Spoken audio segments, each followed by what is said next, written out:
សួស្តីចាថ្ងៃនេះនាងខ្ញុំមកថតស្គួយដើម្បីបង្ហាញចែកជូនដល់ពុកម៉ែបងប្អូនអ៊ំពូមីងទាំងអស់គ្នាបានឃើញថាឥឡូវនេះស្គួយវាចាប់ដើមចេញផ្លែហើយ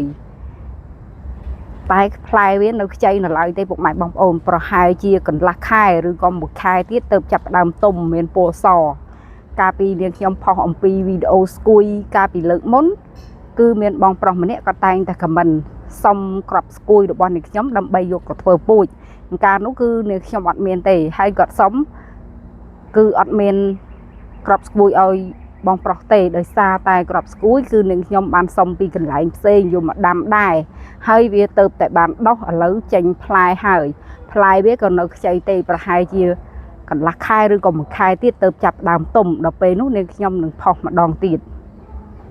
នេះផ្លែរបស់វាពុកម៉ែបងប្អូនតែវានៅខ្ចីហើយវាក៏ទៅតែចាប់ដើមផ្លែដែរបើនិយាយពីស្គួយពុកម៉ែបងប្អូនខុសពីពោតត្រង់ថាក្របស្គួយតែមួយក្របទេយើងអាចយកមកដាំចឹងទៅវាបែកគុំជាច្រើនដើមរីឯពោតក្របមួយក្របបានតែមួយដើមស្គួយគឺខុសពីក្របពោតហើយចំពោះស្គួយនេះផងដែរពុកម៉ែបងប្អូនគឺនាងខ្ញុំយកមកច្រើនក្របដែរតែនាងខ្ញុំដាំអត់ដុះទេពុកម៉ែបងប្អូនគឺដុះបានតែ2ដើមទេនៅខាងក្រោយនាងខ្ញុំនេះគឺ2ដើមដល់ពេលដែលវាបែកគុំទៅវាមានច្រើនដើមហើយវាក៏ចាប់ដើមផ្លែ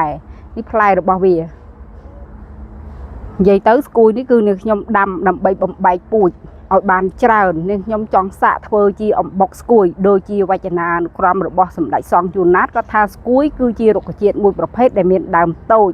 ដើមវាស្រដៀងជាមួយនឹងដើមពោតដែរតែតូចជាងហើយផ្លែរបស់វានៅខ្ចីយើងអាចលីងប្រើការធ្វើជាអំបុកបានដូច្នេះហើយនាងខ្ញុំចង់សាកយកស្គួយយកទៅធ្វើជាអំបុកប៉ុន្តែដោយសារតែនាងខ្ញុំយកមកអញ្ចឹងទៅដាំបានតែ2ដើមឥឡូវហ្នឹងវាចាប់ដើមបែកគុំច្រើនហើយពុកម៉ែបងប្អូននេះផ្លែរបស់វាពុកម៉ែបងប្អូននេះគឺជាផ្លែរបស់វានាងខ្ញុំបង្ហាញឲ្យឃើញចិត្តបន្តិចនេះផ្លែរបស់វាហើយស្គួយនឹងវាជាឱសថបុរាណជាបារោគបានច្រើនមុខណាស់ពុកម៉ែបងប្អូនហើយចំពោះផ្នែកប្រើប្រាស់ភាគច្រើនគឺគេប្រើប្រាស់ទៅលើឫសរបស់វានាងខ្ញុំក៏ធ្លាប់ធ្វើវីដេអូអំពីរុក្ខជាតិស្គួយទាក់ទងជាមួយនឹងឱសថបុរាណផងដែរហើយការព្យាបាលរបស់វាគឺវាមានតាមរោគនីមួយប៉ុន្តែបើនិយាយពីរឿងរោគផ្លែស្គួយរុក្ខជាតិស្គួយនេះភាគច្រើនគឺត្រូវនឹងជំងឺរោគសួតពុកម៉ែបងប្អូនបើពុកម៉ែបងប្អូនចង់ដឹងអាចទៅមើលវីដេអូចាស់ៗរបស់នាងខ្ញុំបានឬក៏ពុកម៉ែបងប្អូនចង់ឲ្យនាងខ្ញុំអត្ថាធិប្បាយម្ដងទៀត